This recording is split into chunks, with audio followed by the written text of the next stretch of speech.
So, hello mga kakoral. Nandito nga pala tayo ngayon sa Coral Poultry Farm at ngayon ay mag-disinfect tayo. Maglilinis at magdi-disinfect nitong ating broiler chicken pen at maglalagay ulit tayo ng stocks dito. Kaya samahan niyo ako sa aking YouTube channel, Coral, your guide to animal production.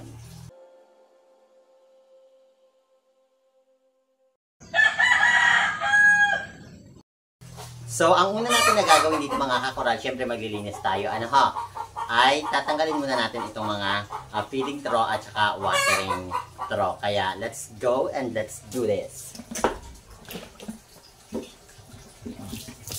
2 linggo na nga ang nakalipas mga kakoral nang hindi tayo nakapag-alaga ng manok dahil sa sobrang init ng panahon. Dahil sa sobrang init ng panahon mga kakoral ay talagang affected ang ating pag-aalaga ng manok. Unang-una sa lahat, mahirap magpalaki ng manok. Pangalawa, ay naapektuhan din mga kakoral ang supply ng ating tubig na kung saan isa sa pinakapangunahing pangangailangan ng ating manok na kung saan ay upang may mainom sila. Kaya ngayon mga kakoral, nag-decide tayo na mag-alaga na ulit tayo ng manok dahil okay na ang panahon.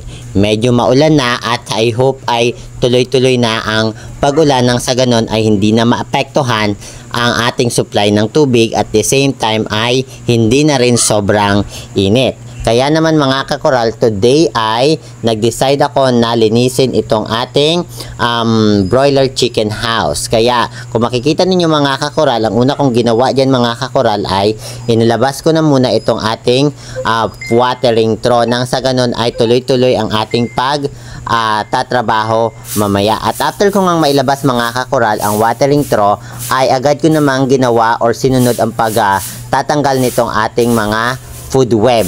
I mean, mga tawag dito ay mga agiw dyan sa taas, mga sapot-sapot. Nang sa ganun mga kakoral ay mabawasan itong mga agiw dito na nakadikit sa bubong ng ating broiler house. At after nga nyan mga kakoral ay agad ko naman na binabaran ito ng tubig ang ating compartments na paglalagyan ng ating mga manok. Nang sa ganun mga kakoral ay lumambot yung mga dumi-dumi na nakadikit dyan sa compartment ng ating kulungan ng mga manok. At after nga nyan mga kakoral na mababaran ko mga kakoral ay nagsimula na rin akong iset up itong ating sprayer na kung saan ito ay makatutulong ng malaki sa paglilinis dito sa ating broiler house.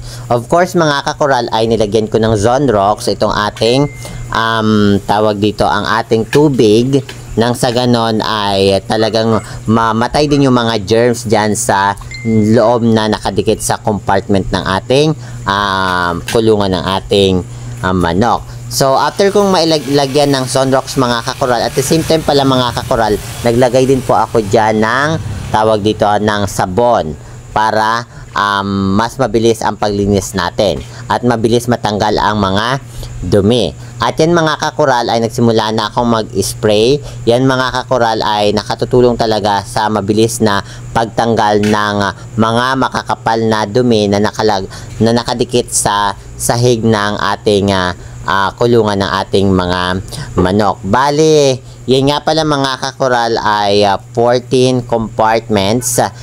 Actually, sa previous vlogs ko mga kakoral, bakit ganyan ang design ng aking kulungan ng aking manok. Kasi nga yan mga kakoral ay naka set up or naka-design for research. So, alam nyo naman, ang inyong lingkod or abang lingkod ay isang research enthusiast pagdating sa mamanukan. So, gusto natin na yung ating pagkain na ipoproduce or ibibigay sa ating mga manok ay may kalidad, at the same time ay mas mapataas pa natin yung ating output at mapababa natin yung ating mga inputs. So after ko nga mga kakoral na ma-sprayhan itong ating tawag dito mga compartments dyan, lalong lalo na yung sahig kasi dyan talaga ay makapal yung dumi. So sinimulan ko na uli siyang banlawan nang mawala na talaga itong mga duming nakadikit sa ating sa sahig ng ating kulungan. Of course, ito yung mga gilid-gilid ay inisprayhan ko din yan kanina mga kakoral. At the same time ay kailangan din nating buhusan ng tubig. Ang kagandahan nito mga kakoral, marami tayong supply ng tubig kaya mas maalwan ang ating paglilinis dito sa ating broiler house. So, after ko nga yan mga kakoral na malinis ay nagsimula na rin ako mga kakoral na linisin itong mga watering trough. Kasi nga mga kakoral ay sobrang dami ng watering trough na gagamitin natin. I mean, hindi pa pala yan mga kakoral. So, nilinis ko binanlawan ko muna pala itong kabila na compartment. So, yan. At after nyan mga kakoral ay of course, nagsimula na rin ako dyan mga kakoral na maglinis ng ating mga watering trough. Kasi nga mga kakoral ay madami itong watering trough natin na ito. So, kailangan na rin natin talaga siyang linisan. At para pagdating ng ating mga stocks ay well prepared na yung ating mga kagamitan dyan para mas mapaalwan yung ating trabaho. Gusto ko lang i-share sa inyo mga kakoral na hindi talaga biro ang mag-alaga ng manok. Sobrang mabusisi siya, at the same time ay matrabaho din siya, of course. Pero dahil mahal ko yung ginagawa ko, hindi ko iniisip yon. Kasi itong ginagawa ko na ito mga kakoral ay nagsisilbing libangan lang ito sa aking pang-araw-araw na buhay. Char. So, I mean, pang ano ko lang siya, pang tanggal ng stress. Na-stress ba ako? Hindi naman. So, ayan mga kakoral ay magsisimula na akong linisin itong ating mga watering trough. So, baka tanungin ninyo ako mga kakoral, bakit ganyan kasi ang design ng iyong mga watering trough? Ay pwede naman yung automatic na isang lagayan lang ng tubig, tapos may mga naka setup diyan na mga hose at yung mga painuman. Kasi nga mga kakoral, ang aking kulungan nga na ito ay naka-design sa research, kaya ganyan ang mga painuman natin. So, ang una kong ginawa yan mga kakoral ay syempre sinabunan ko yan ng kinuskos ko ang ating mga watering trough ng brush, of course, gamit ang tubig na may sabon, na may Zonrox, para talaga malinis na malinis itong ating mga watering trough. At after ko nga malinis itong mga inuman mga kakoral ng manok ay, yes, sinunod ko na itong mga takip kasi nga medyo makakapal na talaga dyan yung mga latak-latak na naiwan dati sa ating pag-aalaga ng manok. Bali, ang ano nga pala niyan mga kakoral ay i-rest natin itong ating kulungan ng ating manok ng 2 weeks, nang sa ganon ay talagang totally na mawala yung mga disease causing agents dyan sa loob ng ating poultry house.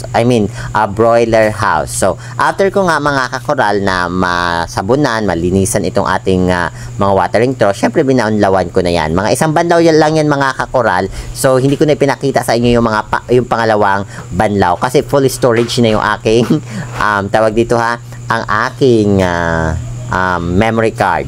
So, next naman na ginawa ko dito mga kakoral ay pinangolekta ko ulit itong ating mga feeding trough. So, ang next natin dyan na gagawin mga kakoral ay syempre linisin din natin itong mga feeding trough kasi nga yan ay may mga dumi ng manok, at the same time ay may mga nakadikit pa dyan na feeds. So, ayan mga kakoral. So, tapos ko na siyang malinis at tayo ay magpapahinga na mga kakoral. And that's it mga kakoral. I hope nag-enjoy ka sa panonood ng aking video.